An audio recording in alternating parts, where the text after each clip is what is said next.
கேள்வி இருக்கா இல்லையா? வாழ்த்து செய்தி சொல்லிடுங்க.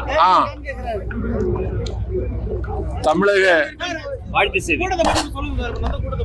தமிழக வெற்றி கழகத்தின் கொள்கை விளக்க பொதுக்கூட்டம் தெய்வ சேக்கிழார் பிறந்த மண்ணில் குன்றத்தூரில் இன்று நடைபெற்றது.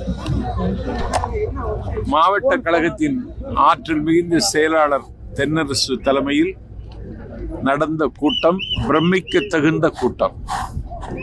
கண்ணுக்கெட்டிய தூரம் வரை தேனடையில் தேனீக்கள் திரண்டிருப்பது மாதிரி பொதுமக்கள் திரண்டு நின்று எளியவன் எனது பேச்சை, எங்கள் கழகத்தின் துணை பொதுச் செயலர் ராஜ்மோகன் பேச்சை, ஊடக ஒருங்கிணைப்பாளர் ரமேஷ் பேச்சை கேட்டார்கள்.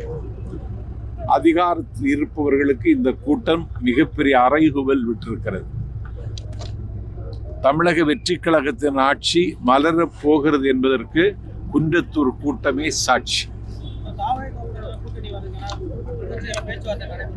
நடைபெற்றுக் கொண்டே இருக்கிறது. தேசிய கட்சியும் வரும், மாநில கட்சியும் வரும். அது பட்ஜெட்டே கிடையாது, அது ஒரு அறிக்கை.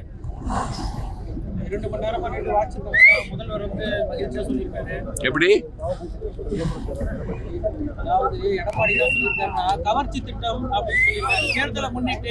கவர்ச்சி திட்டம் ஒண்ணுமே இல்லையா? அது கூட அந்த தலைவருக்கு, எதிர்கட்சி தலைவருக்கு தெரியல. ஒரு திட்டமும் அறிவிக்கல, எதுவும் அறிவிக்க முடியாது. இது இடைக்கால பட்ஜெட், எதையும் புதுசா அறிவிக்க முடியாது. இருக்கிற நிலைமையை சொல்ல முடியும், அவ்வளவுதான் இந்த பட்ஜெட்.